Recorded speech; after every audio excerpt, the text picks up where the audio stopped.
Hi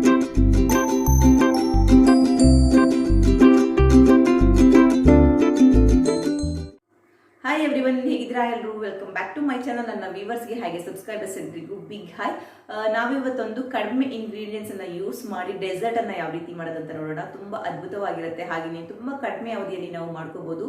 so ಬಾಯಲ್ಲಿ ತಕ್ಷಣ ಕರ್ಗೋಗ್ಬಿಡುತ್ತೆ, ಅಷ್ಟು ಚೆನ್ನಾಗಿರುತ್ತೆ. ಜಾಸ್ತಿ ಏನು ಬೇಡ, ಹಾರ್ಡ್ಲಿ ಅಂದರೆ 2-3 ಇಂಗ್ರೀಡಿಯೆಂಟ್ಸ್ ಇದ್ರೆ ಸಾಕು, ತುಂಬಾ ಸುಲಭವಾಗಿ ಮಾಡ್ಬೋದು. ನಾನಿಲ್ಲಿ 1 ಕಪ್ಪಲ್ಲಿ 100 ml ಆಗುವಷ್ಟು ಮಿಲ್ಕನ್ನು ತೊಗೊಂಡಿದ್ದೀನಿ, ಅಂದರೆ ಆರಿಸಿದ ಹಾಲು ಇದು. ಇದಕ್ಕೆ ನಾನು 3 ಸ್ಪೂನ್ ಆಗುವಷ್ಟು ಕಸ್ಟರ್ಡ್ ಪೌಡರನ್ನು ಹಾಕ್ಕೊಳ್ತಾ ಇದ್ದೀನಿ, ಅಂದರೆ ವೆನಿಲಾ ಕಸ್ಟರ್ಡ್ ಪೌಡರನ್ನು ನಾನು ಉಪಯೋಗಿಸ್ತಾ ಇರೋದು. ಇದನ್ನು ಇವಾಗ ಚೆನ್ನಾಗಿ ಮಿಕ್ಸ್ ಮಾಡಬೇಕು, ಯಾವುದೇ ಥರವಾದ ಲಮ್ಸ್ ಇರಬಾರ್ದು. ಇದಿದ್ದರೆ ನಾವು ಹಾಲಿಗೆ ಮಿಕ್ಸ್ ಮಾಡಿದಾಗ ಮತ್ತೆ ಗಂಟು ಥರ ಬರುತ್ತೆ. ನೆಕ್ಸ್ಟ್ ನಾನು ಇನ್ನೊಂದು ಪಾತ್ರೆಯಲ್ಲಿ 250 300 ml ಆಗುವಷ್ಟು ಹಾಲನ್ನು ಹಾಕೊಳ್ತಾ ಇದ್ದೀನಿ.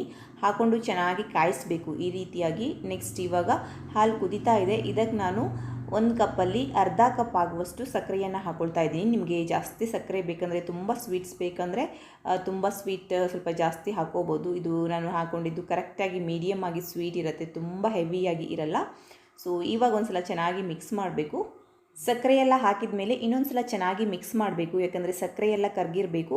ಸೊ ನೋಡಿ, ಇವಾಗ ಸಕ್ಕರೆ ಎಲ್ಲ ಚೆನ್ನಾಗಿ ಕರಗಿದೆ. ಇದಕ್ಕೆ ನಾನು ಇವಾಗ ಕಸ್ಟರ್ಡ್ ಪೌಡರ್ನ, ಅಂದರೆ ಮಿಲ್ಕಲ್ಲಿ ಮಿಕ್ಸ್ ಮಾಡಿದಂತಹ ಕಸ್ಟರ್ಡ್ ಪೌಡರನ್ನು ಹಾಕ್ಕೊಳ್ತಾ ಇದ್ದೀನಿ. ಕಸ್ಟರ್ಡ್ ಪೌಡರನ್ನು ಆ್ಯಡ್ ಮಾಡಿದ ತಕ್ಷಣವೇ ನಾವು ತಿರುಗಿಸ್ತಾ ಇರಬೇಕು, ಯಾಕಂದರೆ ಬೇಗನೆ ತಿಕ್ಕಾಗತ್ತೆ ಕಸ್ಟರ್ಡ್ ಪೌಡರ್ ಹಾಕಿದ ತಕ್ಷಣ. ಸೊ ಇಲ್ಲಾಂದರೆ ಗಂಟು ಆಗಿಬಿಡುತ್ತೆ. ಅದಕ್ಕೇ ಈ ರೀತಿಯಾಗಿ ನಾವು ತಿರುಗಿಸ್ತಾನೆ ಇರಬೇಕು. ನಾನು 3-4 ನಿಮಿಷ ತನಕ ತಿರುಗಿಸ್ತಾನೆ ಇದ್ದೀನಿ. ನೋಡಿ, ಇವಾಗ ನೋಡಿ ಕರೆಕ್ಟಾದ ಕನ್ಸಿಸ್ಟೆನ್ಸಿಗೆ ಬಂದಿದೆ. ಇಷ್ಟಾದರೆ ಸಾಕು. ಇವಾಗ ನಾನು ಸ್ಟವನ್ನು ಆಫ್ ಮಾಡಿ 2 ಸ್ಪೂನ್ ಆಗುವಷ್ಟು ತುಪ್ಪವನ್ನು ಹಾಕ್ಕೊಳ್ತಾ ಇದ್ದೀನಿ. ನೀವು ಬೇಕಂದರೆ ಬೆಣ್ಣೆ ಕೂಡ ಹಾಕೋಬೋದು, ಬಟರನ್ನು. ತುಪ್ಪವನ್ನು ಹಾಕಿದ ತಕ್ಷಣ ಚೆನ್ನಾಗಿ ನಾವು ಒಂದ್ಸಲ ಮಿಕ್ಸ್ ಮಾಡಬೇಕು. ಹಾಗೆಯೇ ಇದನ್ನು ರೂಮ್ ಟೆಂಪರೇಚರಲ್ಲಿ ತಣ್ಣಗಾಗಕ್ಕೆ ಬಿಡಬೇಕು. ನೆಕ್ಸ್ಟ್ ನಾನು ಕೇಕ್ ಮಾಡೋ ಪ್ಯಾನ್ ಅಥವಾ ಮೌಲ್ಡನ್ನು ತೊಗೊಳ್ತಾ ಇದ್ದೀನಿ. ಇದಕ್ಕೆ ನಾನು ಸ್ವಲ್ಪ ತುಪ್ಪವನ್ನು ಸವರ್ಕೊಳ್ತಾ ಇದ್ದೀನಿ. ನೀವು ಬೇಕಾದರೆ ಬೆಣ್ಣೆ ಕೂಡ ಹಾಕೋಬೋದು. ಹಾಗೆಯೇ ನಾನಿಲ್ಲಿ ತುಂಬ ಸಿಂಪಲ್ಲಾಗಿ ಹಾಗೆಯೇ ತುಂಬ ಕಡಿಮೆ ಇಂಗ್ರೀಡಿಯೆಂಟ್ಸನ್ನು ಯೂಸ್ ಮಾಡಿ ಮಾಡುವಂಥ ಡೆಸರ್ಟನ್ನು ತೋರಿಸ್ತಾ ಇರೋದು. ಇವಾಗ ಬ್ಯಾಟರನ್ನು ಹಾಕ್ಕೊಳ್ತಾ ಇದ್ದೀನಿ, ಅಂದರೆ ಕಸ್ಟರ್ಡ್ ಪೌಡರ್ ಬ್ಯಾಟರನ್ನು. ಬ್ಯಾಟರ್ ಇನ್ನೂ ಕೂಡ ಕಂಪ್ಲೀಟಾಗಿ ತಣ್ಣಗಾಗಿಲ್ಲ, ಇದು ಪೂರ್ತಿ ಕಂಪ್ಲೀಟಾಗಿ ತಣ್ಣಗಾಗಬೇಕು. ಹಾಗೆಯೇ ಮೇಲಿಂದ ಡ್ರೈ ಫ್ರೂಟ್ಸ್ ಕೂಡ ಹಾಕೋಬೋದು. ನಾನಿಲ್ಲಿ ಸ್ವಲ್ಪ ಬಾದಾಮಿ ಮತ್ತು ಪಿಸ್ತಾವನ್ನು ಪುಡಿ ಮಾಡಿ ಹಾಕ್ಕೊಳ್ತಾ ಇದ್ದೀನಿ. ಇದೀವಾಗ ಕಂಪ್ಲೀಟಾಗಿ ತಣ್ಣಗಾಗಿದೆ. ಇದನ್ನು ಫ್ರಿಡ್ಜಲ್ಲಿ 2-3 ತಾಸು ಇಡಬೇಕು. ನೋಡಿ, ಫ್ರಿಡ್ಜಿಂದ ತೆಗೆದಿದ್ದೀನಿ. ಇವಾಗ ತುಂಬ ಚೆನ್ನಾಗಿ ಬಂದಿದೆ. 2.5 hour ಇಟ್ಟಿದ್ದು. ಸೊ ಇದನ್ನು ಇವಾಗ ಉಲ್ಟಾ ಹಾಕಿ ಓಪನ್ ಮಾಡೋಣ.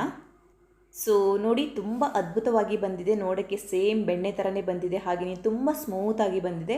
ನಿಮ್ಗೆ ಇನ್ನೂ ಸ್ವಲ್ಪ ಏನಾದರೂ ಗಟ್ಟಿ ಬೇಕಂದರೆ ಇನ್ನೊಂದು ಸ್ವಲ್ಪ ಕಸ್ಟರ್ಡ್ ಪೌಡರನ್ನು ಆ್ಯಡ್ ಮಾಡ್ಕೊಳ್ಳಿ, ಇನ್ನೂ ಸ್ವಲ್ಪ ಗಟ್ಟಿಯಾಗಿ ಬರುತ್ತೆ. ಬಟ್ ಸ್ಮೂತ್ ಆಗಿದ್ರೆ ತುಂಬ ಚೆನ್ನಾಗಿರುತ್ತೆ, ಬಾಯಲ್ಲಿ ಇಟ್ಟಿದ ತಕ್ಷಣ ಕರಗುತ್ತೆ. ಆ ರೀತಿಯಾಗಿ ಬಂದಿದೆ ಇದು.